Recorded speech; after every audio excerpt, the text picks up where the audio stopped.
আসসালামু আলাইকুম রহমতুল্লাহি ওয়া বারাকাতুহু। মেকানিক্যাল মাই ম্যাথের পক্ষ থেকে আপনাদের সকলকে স্বাগতম। তো আজকে আমরা আলোচনা করব ডিজাইন অফ মেশিন এলিমেন্টের চতুর্থ অধ্যায়। আমাদের চতুর্থ অধ্যায় আমরা নাকল জোড়া, ঠিক আছে। এই নাকল জোড়া থেকে কিন্তু আমাদের রচনামূলক একটা পরীক্ষা থাকবে ইনশাল্লাহ। ধরে রাখেন যে পরীক্ষা ইনশাল্লাহ অবশ্যই একটা রচনামূলক এখান থেকে থাকবে। এখন আমাদের এই নাকল জোড়া কিন্তু পরীক্ষা এমনভাবে আসতে পারে একটা নাকল জোড়া অঙ্কন করে এর বিভিন্ন অংশ চিহ্নিত করো। এখন দেখেন আমি একটা নাকল জোড়া এখানে আঁকছি, এটা কিন্তু আমি 2D আঁকছি। দেখেন আপনার বইতে 3D, কিন্তু আপনারা হাত দিয়ে 3D আঁকতে গেলে আপনাদের সময় অনেক বেশি লাগবে। আপনারা 2D এঁকে এর কিন্তু বর্ণনা দিলেও আপনি পারবেন। মানে বর্ণনা বলতে কি, কোন জিনিসের কোন নাম বলা হয়। যেমন স্যার দেখেন এই একটা নাকল জোড়া, আর এই নাকল জোড়া চিনি না এমন কি আছে বলে আমার মনে হয় না। তাই নাকল জোড়ার সব থেকে বড় উদাহরণ হলো দুইটা জিনিস। একটা হচ্ছে আমরা দেখেন সবাই সাইকেল বা মোটরসাইকেল ব্যবহার করি, তো সাইকেলে যে চেনটা ব্যবহার করা হয়, ওই যে চেনটা একটার সাথে আরেকটা লাগানো থাকে, তাই না? লাগানো থাকে না, পিনের মাধ্যমে লাগানো থাকে। ওটা কিন্তু এক ধরনের নাকল জোড়া। তারপর মনে করেন আপনাদের যে বাসায় আপনাদের গ্রাম অঞ্চলে যে ইটগুলো বহন করার জন্য এই যে টলি ব্যবহার করা হয় আর কি, মানে ইট টানার জন্য যে টলি। তারপর মনে করেন আমাদের যে ট্রেনে একটা বগির থেকে আরেকটা বগি দেখবেন একেবারে ইঞ্জিনের সাথে যে আমাদের বগিগুলো যে জয়েন করা থাকে, ওটা কিন্তু নাকল জোড়ার মাধ্যমে, মানে ওটাকে কি করে খোলা যায়, ঠিক আছে। ওকে, তাহলে দেখেন এই যে দেখেন এটা কি ফ্রাগ। তারপর হচ্ছে এই যে সব থেকে মজার ব্যাপার হচ্ছে এই যে একটা রড দেখছেন, এটার নাম হলো পিন। এটার নাম কি স্যার? পিন। দেখেন একটা একটা দুইটা অংশ, কিন্তু আমাদের দুইটা অংশ, এই দুইটা অংশকে যে যুক্ত করার জন্য, মানে এইটার ভিতরে এটা ঢোকানো থাকে, এটা মূলত থাকে, এটার ভিতরে একটা ঢোকাই দিয়ে একটা পিন দ্বারা আটকায় দেওয়া হয়। এই পিন দ্বারা আটকায় দিলে এই পিনটা উঠে যেতে পারে। উঠে যাওয়ার জন্য আমরা কি করি, আবার এই মাথায় আরেকটা টেপার পেন ব্যবহার করি। দেখেন এখানে কি থাকে, এখানে একটা ছিদ্র থাকে, এর ভিতরে আমরা একটা টেপার পেন ব্যবহার করি যেন এটা কোনোভাবে উঠে না যায়। এই জিনিসগুলো স্যার আমরা সবাই পরিচিত। আর যে স্যার এই যে স্যার টেপার পিনের নিচে যে অংশটুকু থাকে এটা নাম হলো কলার মানে কি জানেন তো? গলা, ঠিক আছে, কলার মানে গলা। তো এইটা হচ্ছে স্যার আমাদের একটা নাকল জোড়ার চিত্র। এই চিত্র নিয়ে বোঝানোর কোনো কিছু নাই, চিত্র আপনারা এমনি বুঝবেন। এখন প্রশ্ন হতে পারে স্যার এই নাকল জোড়া আসলে কি, মানে কি কাজে ব্যবহার করি। ব্যবহারটা একটু বললাম যে স্যার আমাদের সাইকেলের চেনে মানে দুইটা রডকে সংযুক্ত করতে, এবং দুইটা রডকে যখন সংযুক্ত করব ওই রডগুলো ফ্রিলে ঘুরতে পারে। যেমন ওই যে আমাদের বাসা বাড়িতে দেখেন, আমাদের গ্রাম অঞ্চলে যারা আমরা গ্রামে বসবাস করি মূলত, তারা কিন্তু যখন আমাদের যে রোডগুলো খুব একটা ভালো থাকে না, তো ওই রোডে যখন ইটগুলো বহন করা হয় তখন আমাদের ট্রলিগুলো দেখেন ওই যে ওর উপরের মতো উঁচু হয়ে যায়, আবার নিচের মতো এইভাবে যেখানে ইট থাকে ওগুলো কিন্তু নিচে হয়ে যায়। আর ওইখানে যদি স্যার আমাদের ফিক্সড একদম এরা ফিক্সড যদি কোনো স্যার কোনো সে জয়েন্ট ব্যবহার করা হয় তাহলে ওটাকে ঠাস করে ভেঙে যাবে, ঠিক আছে। এই কারণে ওকে নাকল জোড়া ব্যবহার করা হয় জন্য ওটা কি হয়, এই জয়েন্টটা কিন্তু নড়াচড়া করতে পারে, এইভাবে যেতে পারে। তাহলে এই জয়েন্টটা কিন্তু যখন এইটা উপরে উঠে যাবে তখন এটা নিচে নেমে যাবে, মানে এটা ফিক্সেবল, একদম পুরো ফিক্সেবল। এই কারণে কিন্তু নাকল জোড়াটা কিন্তু স্যার আমরা যেখানে মনে করেন অনেক বেশি লোড নিতে পারি দেওয়া হয়, বা অনেক বেশি লোড নেয়, মানে বেশি হঠাৎ করে লোড, যেমন স্যার হঠাৎ করে স্যার ওই মতো উৎস হয়ে গেল, এই মতো নিচে হয়ে গেল, মাঝখান থেকে যে ভেঙে যাওয়ার সম্ভাবনা আছে, ওইসব জায়গায় কিন্তু আমরা ব্যবহার করি। যেমন আমাদের সাইকেলের চেনটা যদি একদম ফিক্সড হইতো, কি হইতো, ফিক্সড হইতো, বা মোটরসাইকেলের চেনটাতে ফিক্সড হইতো, তাহলে কিন্তু ওটা কিন্তু আমাদের মানে রোটেট করা খুবই জটিল হইতো। কেননা স্যার দেখেন আমাদের যখন যে আমাদের গাড়িতে যেমন হাইড্রোলিকগুলো যখন আমরা ব্যবহার করি, আমাদের মোটরসাইকেল কিন্তু হাইড্রোলিক ব্যবহার করা হয়, যখন হাইড্রোলিক যখন ব্যবহার করা হয় সামনের যে আমাদের যে গিয়ারটা ওটা কিন্তু ইঞ্জিনের সাথে যুক্ত থাকে, কিন্তু পিছনের যে গিয়ারটা এটা কিন্তু আমাদের চাকার সাথে যুক্ত থাকে। এখন আমাদের পিছনে তো আমাদের সবসময় কী সাসপেনশন ব্যবহার করা হয়, হাইড্রোলিক ব্যবহার করা হয়। তখন এটা যখন আমরা ভাঙাচোর রাস্তাতে যখন উপরে উঠে নিচে নামে তখন কিন্তু চেন কিন্তু উপরে উঠে নিচে নামে। এখন কথা হচ্ছে যদি কোনো কারণে যদি ওই রডটা যদি ফিক্সড হইতো তাহলে এটা কিন্তু চাকা উপরে উঠতো না, নিচে নামতো না, তখন কিন্তু আমাদের সাসপেনশন কাজ করতো না, ঠিক আছে। যাই হোক, শর্ট করে বোঝানোর চেষ্টা করলাম। ওকে, তো এখন দেখেন আসলে নাকল জোড়াটা কি সেটাকে দেখেন। নাকল জোড়া কি কইছে, দুইটি রড বা বার, একটা রড আর একটা রড, দুইটি রড বা বার মানে এখন বর্তমানে চার কোনা যে রডগুলোকে আমরা বার বলি, আর যেগুলো গোল সেগুলোকে আমরা রড বলি আর কি। দুইটি রড বা বার এর সাহায্যে সামান্য বিকেন্দ্রিক অবস্থায়, মানে সামান্য নড়াচড়া করতে পারে, এটা কিন্তু আবার এইভাবে হালকা কিন্তু যা আসা করতে পারে, এটা বলে বিকেন্দ্রিক।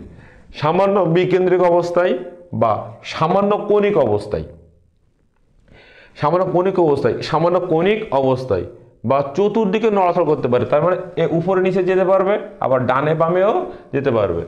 তাহলে বলছে সামান্য বিকেন্দ্রিক এইদিকে, তারপর কি সামান্য কৌণিক উপরে নিচে বা চতুর্দিকে, মানে উপরে নিচে সব দিকে নড়াচড়া করতে পারে, মানে সব দিকে নড়াচড়া করতে পারে, যেন কোনো কারণে ওটার জন্য ব্যর্থ হওয়ার সম্ভাবনা খুবই কম থাকে। তারপরও কিন্তু ব্যর্থ হবে, যেখানে জয়েন করবে সেখানে অবশ্যই ব্যর্থ হবে, কারণ ওখানে ঘর্ষণ তো হবেই হবে। ঘর্ষণ হইলে আমাদের রডকে ক্ষয় হতে দিতেই হবে, ঠিক আছে। তা বলছে যে সামান্য বিকেন্দ্রিক অবস্থায় বা সামান্য কণিক অবস্থায় বা চতুর্দিকে নড়াচড়া করতে পারে, এরূপ অবস্থায় শক্তি পরিবহনের জন্য রড বা দণ্ডকে দুইটি যুক্ত করার জন্য, রড বা দণ্ডকে, এটা রড হইতে পারে বা দণ্ড হইতে পারে বা বার হইতে পারে, রড বা দণ্ডকে দুইটি যুক্ত করার জন্য যে জোড় ব্যবহার করা হয় তার নাম হলো নাকল জোড়। তার মানে কি, নাকল জোড় কাকে বলে? সহজ ভাষায় যদি বলি স্যার, সামান্য বিকেন্দ্রিক অবস্থায় বা সামান্য কণিক অবস্থায় বা উভয় দিকে নড়াচড়া করতে পারে এরূপ দুটো রডকে কাকে, এরূপ দুটো রড বা বারকে জোড়া দেওয়ার জন্য যে জোড় ব্যবহার করা হয় তাকে বলবো আমরা নাকল জোড়া। ক্লিয়ার ইনশাআল্লাহ? ওকে। এবার দেখেন স্যার, নাকল জোড়া ব্যবহার ক্ষেত্র, আমরা নাকল জোড়া মূলত কোথায় ব্যবহার করি? আমি নাকল জোড়া কিন্তু আগে প্রথমেই বলেছি, দেখেন সাইকেলের চেইন লিঙ্কে, সাইকেলের চেইন প্রত্যেকটা কিন্তু সাইকেলের এইভাবে কিন্তু লিঙ্ক থাকে, হ্যাঁ, এইভাবে লিঙ্ক থাকে। এই লিঙ্কগুলোকে আমরা কী করি, এক জায়গায় নিয়ে এসে এখানে একটা পিনের মাধ্যমে কী করি, অ্যাডজাস্ট করি, তাই না? সাইকেলের চেইন লিঙ্কে প্রত্যেকটাকে লিঙ্ক বলা হয় কিন্তু, ঠিক আছে, লিঙ্ক বলা হয়। যারা সাইকেলে গ্যারেজে নিয়ে গেছেন, গ্যারেজে নিয়ে যাননি এমনকি আছে বলে মনে হয় না, সবাই নিয়ে গেছেন। ওকে। তারপর হচ্ছে স্যার ব্রিজ স্ট্রাকচার টেনশন লিঙ্কে, যেখানে ব্রিজ স্ট্রাকচার, যখন আমাদের যে ব্রিজগুলো ব্যবহার করা হয়, যখন আমাদের পদ্মা সেতুর কথা ভাবেন, যারা আমরা সবাই যারাকে নিয়ে সমালোচনা করি বা আলোচনা করি, যেহেতু সমালোচনা ছিল এখনো সবাই আলোচনার পাত্র, কারণ ব্রিজ যখন পদ্মা সেতু যখন হয়ে গেছে তখন আমাদের দক্ষিণবঙ্গ মানে খুলনা, সাতক্ষীরা, বাগেরহাট এই অঞ্চলের লোকগুলো কিন্তু ঢাকায় ওঠা আমাদের জন্য খুবই ইজি হয়ে গেছে, ঠিক আছে। যেমন আমার খুবই উপকার হয়েছিল, যেমন আমার ভার্সিটি ছিল ঢাকায়, আমি এই সাতক্ষীরা থেকে কিন্তু আমি ঢাকায় বিএসসি করছি, আমার এখানে প্রতি সপ্তাহে যেতে হয় আমার ঢাকায়, তো আমার জন্য খুবই উপকার ছিল। তা যখন আমরা এই যে ব্রিজগুলো, আমাদের এই যে পদ্মা সেতুটা যখন আমাদের স্থাপন করা হয়েছিল, তখন কিন্তু স্যার ওই স্প্যানগুলো বাইরের থেকে এনে ওখানে যুক্ত করা হয়েছে। এখন দেখবেন আপনারা যেহেতু সব ব্রিজের উপরে আমরা ঘুরতে যাই, তাই না, অনেক ক্ষেত্রে ব্রিজের উপরে আমরা গ্রাম অঞ্চলে গেলে ঘুরতে যাই, তো ব্রিজের উপরে যখন যাবেন তখন স্যার প্রত্যেকটা স্প্যান যে এইভাবে কিন্তু স্যার একটা স্প্যান, একটা এরকম কের উপরে, সাপোর্টের উপরে, আবার একটা স্প্যান এরকম সাপোর্টের বসানো থাকে। এখন এই স্প্যানগুলো যদি একটার সাথে আরেকটা যদি লিঙ্কিং করা না থাকে, মানে যুক্ত করা না থাকে, তাহলে কিন্তু এরা তো স্যার একসময় তো কি যাবে, এখান থেকে সরে যাওয়ার কথা। এই কারণে এই একটা স্প্যান থেকে আরেকটা স্প্যানের ভিতরে এরকে এখানে নাকল জোড়া ব্যবহার করা হয়। দেখেন আপনারা যখন ব্রিজের উপরে থাকবেন, তখন যদি অনেক ভারী ধরনের গাড়ি চলে, দেখবেন ব্রিজটা নড়ে, আবার ওইটা কিন্তু স্থির থাকে, কারণ এর উপর যখন যায় তখন এটা কিন্তু কিছুটা ডেবে যায়, কারণ আমাদের ব্রিজে যে স্প্রিংগুলো ব্যবহার করা হয় ওটা কিন্তু স্যার আমাদের সাধারণ মানের রড না, ওটা উন্নত মানের, ওটা স্প্রিং রড বলা হয়। ওই স্প্রিং যারা সিভিল আছে তাদের জন্য এটা কিন্তু খুবই গুরুত্বপূর্ণ। হ্যাঁ, স্প্রিং রডটা কি হয়, ওটা ডেবে যায়, আর ওইটা কিন্তু ওটা উঁচু থাকে, হালকা উঁচু থাকে, সেটা আমরা চোখে দেখতে পাই, যদি খেয়াল করে দেখতে পাবেন, যদি এখন থেকে আগে না দেখে থাকেন এখন থেকে দেখবেন এটা কিন্তু উঁচু থাকে। এখন কথা হচ্ছে যদি এটা যদি ফিক্স থাকতো তাহলে ওখানে তো কেটে দেয়, তো এই জন্য স্যার ওখানে নাকল জোড়া ব্যবহার করার জন্য এটা কি কৌণিকভাবে যেন কি করতে পারে, ওঠানো করতে পারে, ঠিক আছে। তাহলে বুঝছো সাইকেলের চেইন লিঙ্কে এটা তো বললাম। তারপর ব্রিজ স্ট্রাকচার টেনশন লিঙ্কে, মানে যেখানে কি করে, যেখানে টানা বল বা চাপা বল কাজ করে সেখানে। তার বিভিন্ন প্রকার রডের জোড়া, শুধু যে স্যার মানে যেখানে আপনাকে বিভিন্ন প্রকার রডের জোড়া, যেমন আমাদের বাসা বাড়িতে কিন্তু এই ধরনের ব্যবহার করা হয়। যেমন আমাদের যে দরজায় যে কবজাগুলো আছে না, কবজাগুলো আছে, ওটা কিন্তু এক ধরনের নাকল জোড়া। কেন বলেন তো, কারণ ওটা তো কৌণিকভাবে ঘুরতে পারে, তাই না, এটা কিন্তু এক ধরনের নাকল জোড়া, ঠিক আছে। আপনি আজকে থেকে বুঝেন স্যার, আজকে থেকে দেখেন যে নাকল জোড়া কোথায় ব্যবহার করে, তাহলে কিন্তু আপনাকে আর এই বই পড়ে কিন্তু শেখা লাগবে না, আপনি দেখলে বুঝতে পারবেন যে আসলে নাকল জোড়া আমরা কোথায় ব্যবহার করি। তারপর বইতে কিছু ওরা দিয়ে দিয়েছে, সেগুলোর বলে সাইকেলের চেইন লিঙ্কে, ব্রিজ স্ট্রাকচার টেনশনে, যেটা তো বললাম, বিভিন্ন প্রকার রডের জোড়াতে, যেমন আমি দরজার একটা কবজার কথা বললাম, যে কবজা যেভাবে আমাদের কি দরজাটা খুলে মানে ওপেন করলে বা ক্লোজ করলে যার সাথে ফিক্স করা থাকে, তাই না, তারপর বিভিন্ন প্রকার মেশিন এবং নির্মাণ কাজে, যেমন আমাদের মেশিনে বিভিন্ন প্রকার জয়েন্ট আছে যেখানে অবশ্যই আমাদের নাকল জোড়া ব্যবহার করতে হয়, ঠিক আছে।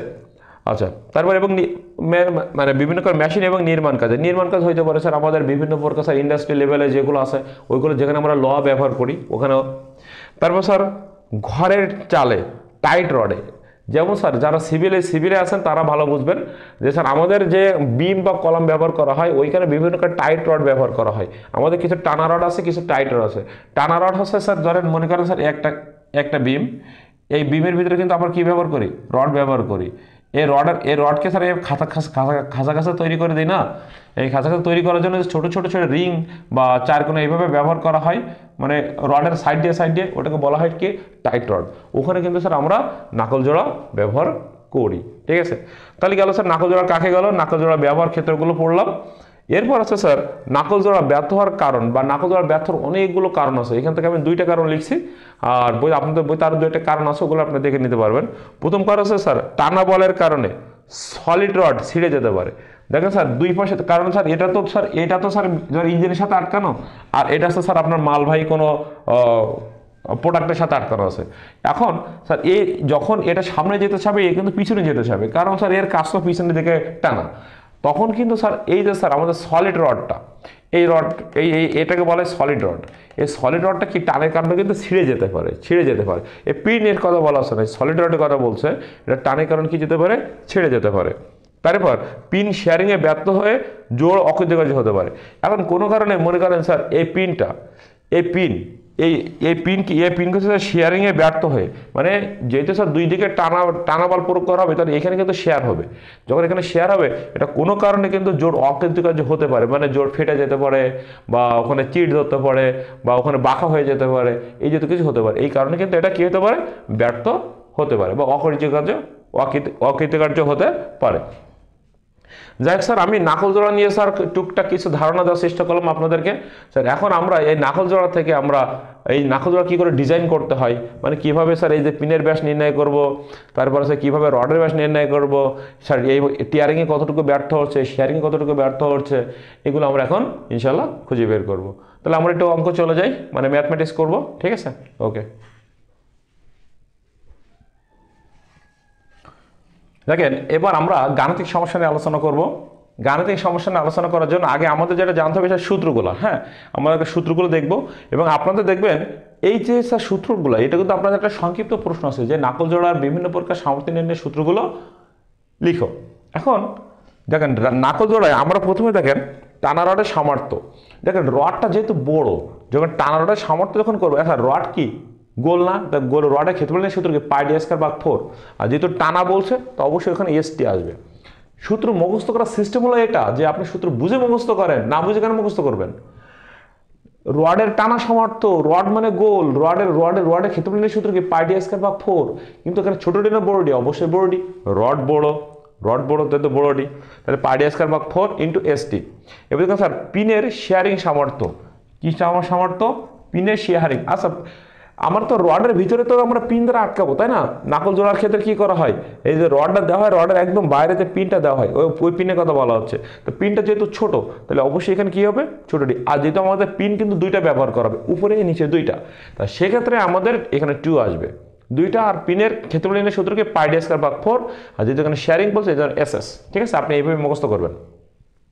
পিনের বেন্ডিং সামর্থ্য, বেন্ডিং এর ক্ষেত্রে সূত্র মুখস্থ করবেন এসবি, এই বেন্ডিংকে আমরা এসবি দ্বারা প্রকাশ করি, ঠিক আছে। SB pi D Q by 8 D plus কত সি। আর রডের টিয়ারিং সামর্থ্য, এই যে স্যার রডের টানা সামর্থ্য আর টিয়ারিং সামর্থ্য কিন্তু একই কথা, কিন্তু এই রডের টানা সামর্থ্য সূত্র হলো দুইটা হবে এখানে। টিয়ারিং যখন সামর্থ্য বিবেচনা করতে হবে তখন এইবার বলতে পারেন স্যার এখানে রডের টিয়ারিং সামর্থ্যের ক্ষেত্রে এখানে ছোটদের ডি কেন ব্যবহার, এই ব্যাখ্যাটা আমি অঙ্কের ভিতরে দেবো ইনশাআল্লাহ। তাহলে M minus D C into কত এসটি। ওকে, ঠিক আছে স্যার। এবার আমরা স্যার প্রথমে কি কি দেওয়া আছে আমরা সেগুলো খেয়াল করি। প্রথমে এখানে প্রশ্নটা কি বলছে খেয়াল করেন, প্রশ্নটা কি বলছে, 3000 কেজি বল বহনের জন্য নাকল জোড়া ডিজাইন করো। আমি বাকিটুকু আর পড়লাম না। 3000 কেজি বল বহনের জন্য নাকল জোড়া ডিজাইন করো, মানে আমাদের কোনো একটা লরি বা কোনো একটা কার 3000 কেজি রড 3000 কেজি লোড বহন করবে, তার জন্য আমাদের কোনো একটা ইঞ্জিনের সাথে তো লাগানো থাকবে এই নাকল জোড়াটা। তাহলে ওই নাকল জোড়ার যে এটাকে ডিজাইন করতে হবে। তা নাকল জোড়া ডিজাইন করার মানে কথা বলছো স্যার, এটা বড় হাতের ডি মানে রডের ব্যাস, আর ছোট হাতের ডি মানে পিনের ব্যাস, এই দুটো জিনিস আমাদের বের করতে হবে, আর কিচ্ছু বের করা লাগবে না, ঠিক আছে। তো এখানে দেওয়া আছে কত সেটাকে খেয়াল করেন। তাহলে দেওয়া আছে স্যার, এখানে দেওয়া আছে স্যার আমাদের এফ সমান এফ মানে বল কত কেজি স্যার, 3000 কেজি। স্যার এই অঙ্কের কোথায় ভুল হবে জানেন, এইখানে কোথায় ভুল হবে আপনি নিজেই বুঝতে পারবেন না। কেন বুঝতে পারবেন না আমি ভালো করে বলি, খেয়াল করেন। কোথায় স্যার 3000 কেজি বল বহনের জন্য আপনি অঙ্ক করে আসবেন, কিন্তু আপনার অঙ্ক ভুল। দেখেন 3000 কেজি বল বহনের জন্য একটি নাকল জোড়া কি করে ডিজাইন করো। নাকল জোড়া যখন ডিজাইন করতে হবে তো 3000 কেজি বল দিলাম, ডিজাইন করার জন্য স্যার আমাদের রডের ব্যাস বের করতে হবে আর আমাদের পিনের ব্যাস, বড় হাতের ডি মানে রডের ব্যাস, রডের ডি মানে কারবার পিনের ব্যাস। এবার খেয়াল করেন এখানে দেওয়া আছে এখানে পীড়ন সমূহ, ধাতুর পীড়ন সমূহ মানে রডের পীড়ন সমূহ কি কি, টানা পীড়ন এসটি সমান দেওয়া আছে কত 2500 কেজি পার সেন্টিমিটার স্কোয়ার। তারপর দেখা স্যার শেয়ার পীড়ন, দেখেন কিন্তু এইবার শেয়ার পীড়ন কত 2.6 × 10⁷, এটা কেজি পার মিটার স্কোয়ার। আপনি মনে করবেন স্যার এটা ভুল করে মনে হয় এখানে মিটার স্কোয়ার দিয়ে দিছে, না স্যার এটা মিটার স্কোয়ার দিয়েছে, ওটাকে আপনার সেন্টিমিটারে কনভার্ট করতে হবে। সেন্টিমিটারে কি করতে হবে, কনভার্ট করতে হবে আপনাকে, বুঝতে পেরেছেন কি না? ওকে, তারপর পরেরটা বলছে কি চাপা পীড়ন কত স্যার 3500 কেজি পার সেন্টিমিটার স্কোয়ার। শুধু এই যে মিটার স্কোয়ার থেকে সেন্টিমিটার স্কোয়ারে আসতে গেলে কি করতে হয়, মিটার স্কোয়ার থেকে সেন্টিমিটার স্কেলে অবশ্যই ভাগ করতে হয়। তাই এখানে দেখেন এখানে লেখা আছে কত, আমি বুঝাই বলি 2.6 × 10⁻⁷ কত 7। এখন দেখেন মিটার স্কোয়ার থেকে সেন্টিমিটার স্কোয়ারে আসবেন, তাহলে সেন্টিমিটার স্কোয়ারে আসতে গেলে অবশ্যই তাহলে আমরা জানি 1 মিটার সমান 100 সেন্টিমিটার, মিটার থেকে সেন্টিমিটার আসতে গেলে অবশ্যই কি দ্বারা ভাগ করতে হবে 100 দ্বারা অবশ্যই ভাগ করতে হবে। কিন্তু এখানে দেওয়া আছে মিটার স্কোয়ার, তাহলে অবশ্যই এখানে সেন্টিমিটার স্কোয়ার। আবার বুঝি মিটার থেকে সেন্টিমিটার আসতে গেলে 100 দ্বারা ভাগ, কিন্তু যেহেতু এখানে স্কোয়ার আছে তাহলে অবশ্যই 100 স্কোয়ার দ্বারা ভাগ, ঠিক আছে। তাহলে এখানে 2.6 ইন্টু 10⁻⁷ কত 7, এখানে যা আসবে একে ভাগ দিতে হবে কত 100 স্কোয়ার দ্বারা, 100 স্কোয়ার দ্বারা। এটা আছে মাত্র 2600 স্যার, এটা এইভাবে ক্যালকুলেশন করেই দিলাম, মাত্র কত হবে 2600 কেজি পার সেন্টিমিটার স্কোয়ার। আপনারা এইটা ধরে অঙ্ক করে থেকে আসবেন, দেখবেন অঙ্ক 100% ভুল, ঠিক আছে। এই জিনিসটা কিন্তু মাথা রাখতে হবে স্যার, এই জিনিসটাই মাথা রাখতে হবে। ওকে, বুঝছে ইনশাআল্লাহ। তো ঠিক আছে, আমাদের যেহেতু রডের ব্যাস বের করতে হবে আর পিনের ব্যাস বের করতে হবে, যেহেতু অঙ্কে ডিজাইন করার কথা বলছে, আর অন্য অঙ্কের ক্ষেত্রে বলে দেবে যে রডের ব্যাস বের করো না পিনের ব্যাস বের করো, ঠিক আছে। তাহলে প্রথম যেটা বলবো সেটা হচ্ছে টানা রডের সামর্থ্য। হ্যাঁ, এই টানা রড, এই 4টা সূত্র প্রত্যেকটা অঙ্কের ক্ষেত্রে ব্যবহার হবে, একদম সূত্রগুলো একদম ফিক্স থাকবে। এই 4টা সূত্র প্রত্যেকটা অঙ্কের ক্ষেত্রে আপনার ব্যবহার হবে ইনশাআল্লাহ। তাহলে দেখেন প্রথমটা বলছে কি রডের টানা সামর্থ্য। তা রডের টানা সামর্থ্য মানে রড কি পরিমাণ টানা বলের অধীনে থাকবে। রডের টানা সামর্থ্য এফ সমান সূত্র কত স্যার পাই ডি স্কয়ার ভাগ কত, পাই ডি স্কয়ার ভাগ 4 ইন্টু কত এসটি, যেহেতু টানা এই জন্য এসটি। এখন দেখেন আমরা কিন্তু এফ এর মান জানি, এফ এর মান কত 3000, বসালেন স্যার 3000 ইন্টু পাই, ডির মান জানি না, ডি স্কয়ার থাকলো ভাগ কত 4, কিন্তু এসটির মান আমরা জানি, এসটির মান কত 2500, এই যে স্যার আমরা 2500 দিয়ে দিলাম। Okay fine. আর এই পাশে আমরা একটু এই পাশে আগে ক্যালকুলেশন করে নিব, ঠিক আছে। দেখেন এই পাশে 3000, কিন্তু এখানে 3000 আমি অলরেডি বসাই দিলাম। তাহলে এই পাই গুণিতক 2500, তাহলে ক্যালকুলেটর তো পাই পাবো আমরা, পাই ইন্টু কত 2500 সমান ভাগ কত 4। ওকে, এটা হচ্ছে স্যার 1963.49, আর ডি স্কয়ার তো আমার এখানে আসেই। এবার কি হবে, এই 1963 দ্বারা একে ভাগ করতে হবে, 3000কে দিলাম, 3000কে ভাগ 1900 কত হলো 63.49, ওনার ডি স্কয়ার কিন্তু থেকে গেল। 3000কে এটা দ্বারা ভাগ করেন, 3000 ভাগ 1963.49, একে আসছে স্যার 1.52, আর ডির উপরে স্কয়ার ছিল, স্কয়ার বেশি রুট হয়েছে, ঠিক আছে।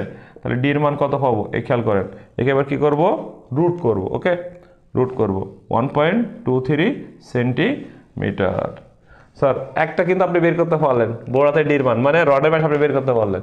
এবার রডের ব্যাস বের করার পরে এবার লিখুন পিনের শেয়ারিং সামর্থ্য, মানে এই প্রত্যেকটা এই 4টা সূত্র আপনাকে করতে হবে, মাথায় থাকবে একদম পুরো ক্লিয়ার। 2 নম্বরে স্যার বলছে স্যার পিনের শেয়ারিং সামর্থ্য, ঠিক আছে, পিনের শেয়ারিং সামর্থ্য।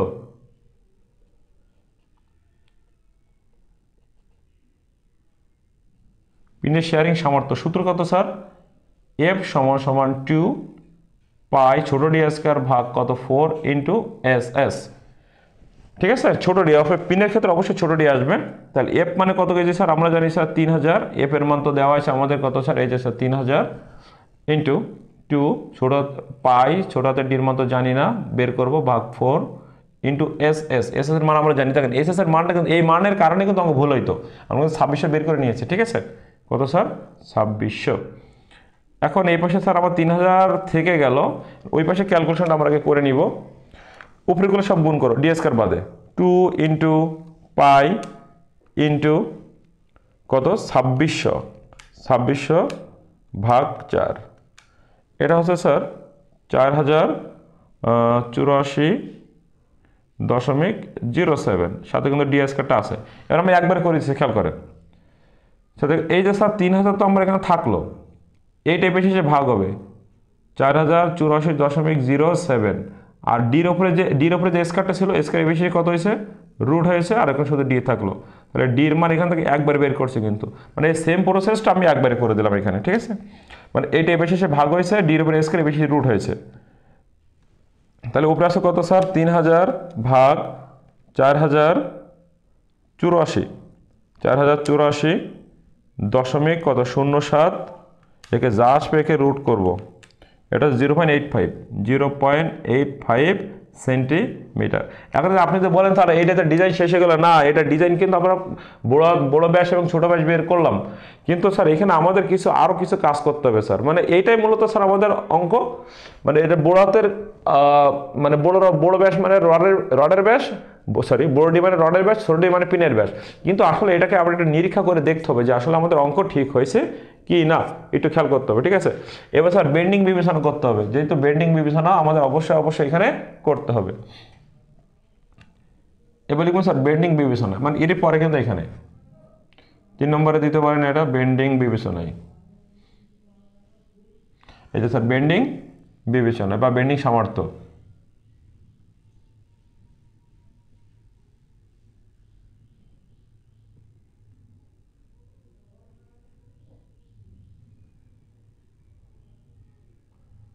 বেন্ডিং সামর্থ্য, বেন্ডিং এর সূত্র কত স্যার? এফ সমান সমান এস বি পাই ডি কত কিউব বাই 8 বি প্লাস কত সি। তাহলে এবার কথা হচ্ছে স্যার এখান থেকে আপনি বির মানটা কি করে বের করবেন, আবার সির মানটা কি করে বের করবেন? আপনি বির মান আর সির মান তো আপনি জানেন না। বির মান এবং সির মান বের করার জন্য একটা সূত্র আছে আমাদের, একটা সূত্র বলতে এই সূত্রটা আপনাকে জানতে হবে। সেটা হচ্ছে সূত্রটা আমি এখানে লিখে দিই আর কি। যখন আপনি বির মান বের করবেন, বির মান বের করার সূত্র হলো 0.75 বড় হাতের ডি, 0.75 কত বড় হাতের ডি, আর সির মান বের করার সূত্র হলো 1.25 বড় হাতের ডি। এটা হলো বির মান বের করার সূত্র, এটা হলো সির মান বের করার সূত্র। তাহলে এখন আমাদের যেহেতু স্যার এটা অঙ্কের ভিতরে অন্তর্ভুক্ত, তাহলে আমরা এইখানে স্যার বির মানটা বের করে নিলাম। বির মান কত স্যার? 0.75 বড় হাতের ডি। এখন 0.75 বড় হাতের ডি, এখন 0.75 ইন্টু বড় হাতের ডির মান আপনি কত বের করছেন? দেখেন বড় হাতের ডির মান 1.23, তাই না? বের করছেন না? তাহলে এই যে স্যার 1.23, দেখা যাক তাহলে এই মানটা কত আসে। আর সির মানটা বের করব, তাহলে সির মান বের করার জন্য আমাদের সূত্র কত? 1.25, তাহলে 1.25 ইন্টু বড় হাতের ডির মান কত? বড় হাতের ডির মান কত? একই মান 1.23, এখানে আমরা 1.23 একবারে গুণ করে দিলাম। তাহলে দুইটা মানকে আমরা একবার বের করো, ঠিক আছে। আমি নিচেটা কিন্তু স্যার সূত্র যেহেতু এখানে লেখা আছে ওই ক্ষেত্রে লিখলাম না, হ্যাঁ। তাহলে উপরেটা আছে স্যার 0.75 ইন্টু 1.23, তাহলে ওটা আসছে স্যার 0.92, আর নিচেরটা দেখা যাক কত আসে। জিরো, এটার নিচেটা কত 1.25 ইন্টু 1.23, এটা হচ্ছে স্যার 1.53, 1.53, ঠিক আছে। তাহলে এখন এই মানগুলো কিন্তু আমরা এখানে বসাতে পারবো। এখান থেকে কিন্তু আমরা কার মান ছোটদের ডির মান বের করবো। তাহলে একটা কাজ করি, এর নিচে কোনো কিছু মানে 1 আছে তো ক্রস গুণন করেন আগে। তাহলে এস বি পাই ডি কিউব, মানে 1-এর সাথে গুণ করলে এই পাশে চলে আসবে আর এটা পাশে চলে যাবে। তাহলে 8f বি প্লাস কত সি।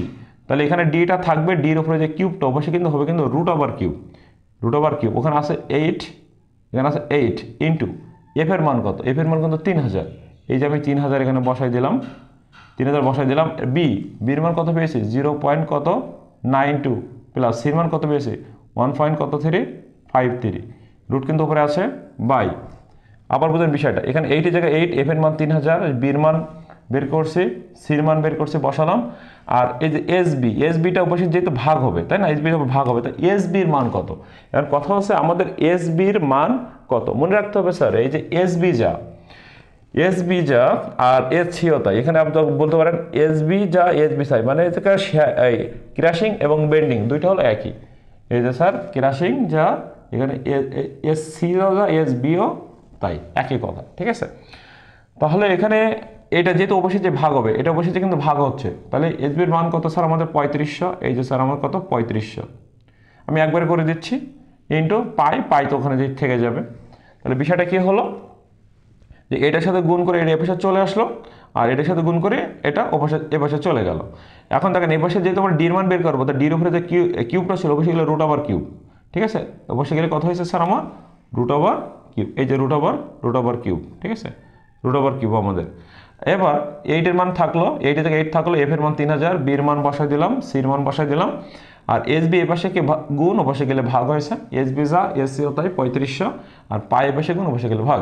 তাহলে এখন এই দেখা যাক এই মানটা আমার কি আসে। আপনারা যেহেতু এখন বড় উপরে ক্লাসে উঠে গেছেন সপ্তম পর্বে, এই ক্যালকুলেশন আপনার কাছে কোনো ব্যাপার না ইনশাআল্লাহ। তো দেখেন 8 ইন্টু কত 3000 ইন্টু, অবশ্যই ব্র্যাকেট দিবেন 0.92, অবশ্যই 8 গুণিতক 3000 গুণিতক অবশ্যই ব্র্যাকেট দিবেন, ঠিক আছে, ব্র্যাকেট 0.92 প্লাস 1.53, একে সমান দিবেন, যা বেরোবে ভাগ দিবেন, ভাগ দিয়ে 100% ব্র্যাকেট দিতে হবে, কারণ দুইটা জিনিস আছে এখানে, 3500 গুণিতক পাই ব্র্যাকেট ক্লোজ, যা মান বেরোবে এরা কি করতে হবে রুট ওভার কিউব করতে হবে। এখানে কিন্তু অনেকে অ্যান্সার রেখে দেবে, কিন্তু না, কিন্তু রুট ওভার কিউব করতে হবে একে। তাহলে শিফট শিপে রুট দিলে অবশ্যই আমাদের রুট ওভার কিউব আসবে, তাই তো। একে করতেছে 1.74 সেন্টিমিটার, ঠিক আছে স্যার। আপনার ক্যালকুলেশনে বুঝছেন কিনা? তাহলে আমাদের এখানে কত হচ্ছে 1.74। এখন দেখেন আসলে 1.74 আমার গ্রহণযোগ্য হবে কিনা। দেখেন বিষয়টা হচ্ছে এইখানে যখন আপনি স্যার ছোটতে ডির মান বের করছেন সেটা কত 0.85, কত বের করছিলেন 0.85, আর এখানে 1.74, তাহলে এইটা কিন্তু গ্রহণযোগ্য। মানে যেটা দেখেন আমাদের প্রত্যেকটাতে দুইটা করে বের করবো, পিনের ব্যাসও দুইটা, রডের ব্যাসও দুইটা, যেটা বড় হবে, কারণ আমাদের তো রডটা তো অবশ্যই কি লাগবে একটু বড় হইলে কি আমাদের টান চাপ সবকিছু সহ্য করতে পারবে, তাই না। এই জন্য আমাদের যেটা বড় হবে আমাকে সেটাকে নিয়ে আমরা কাজ করবো। তাহলে এটা হলো গ্রহণযোগ্য, এটাকে লিখে দেবেন স্যার, এটা কি স্যার গ্রহণযোগ্য, ঠিক আছে, এটা হলো গ্রহণযোগ্য, মানে এটাকে নিয়ে আমরা কি করব কাজ করব। আসলে এইখানে আমাদের আরেকটা জিনিস আছে, সেটা হচ্ছে আমাদের কি 1 2 3 সূত্র হলো, আরেকটা আছে কি রডের টিয়ারিং সামর্থ্য।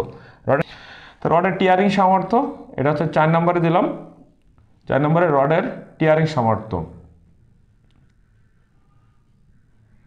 টিয়ারিং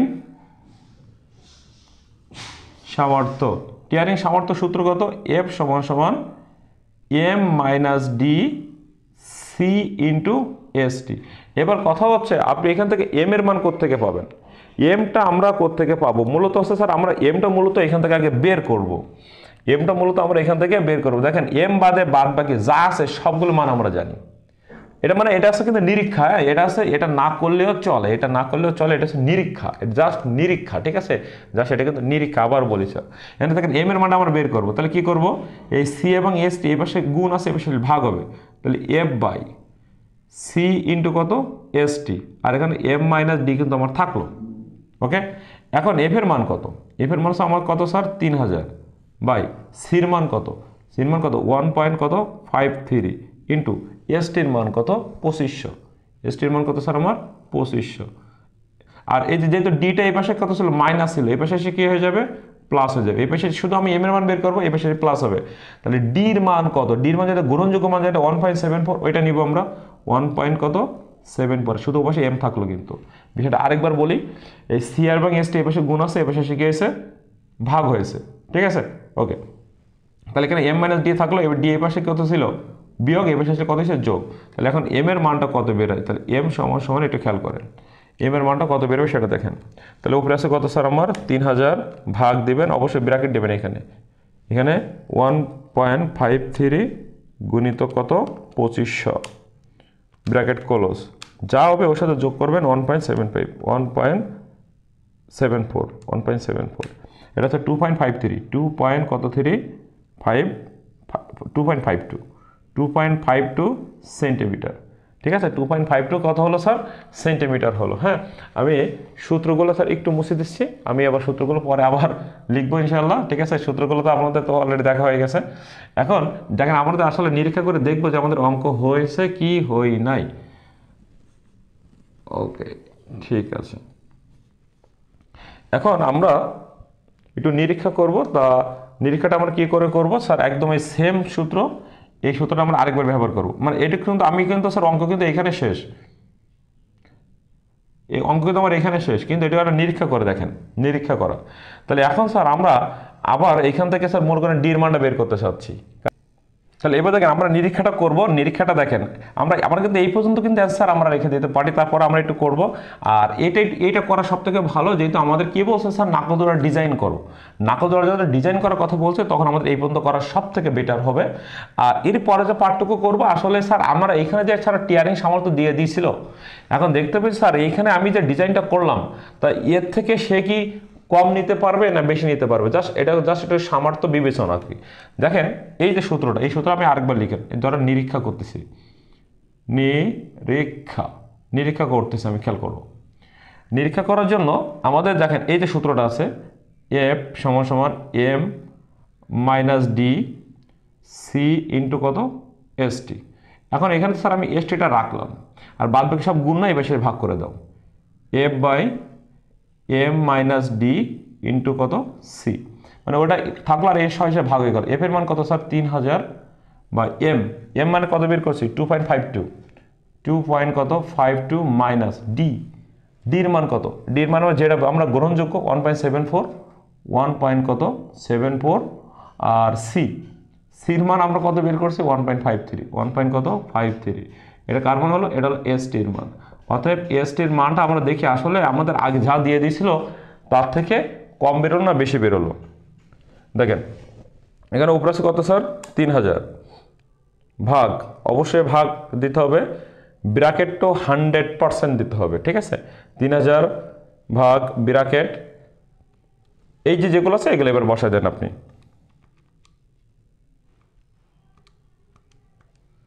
1.74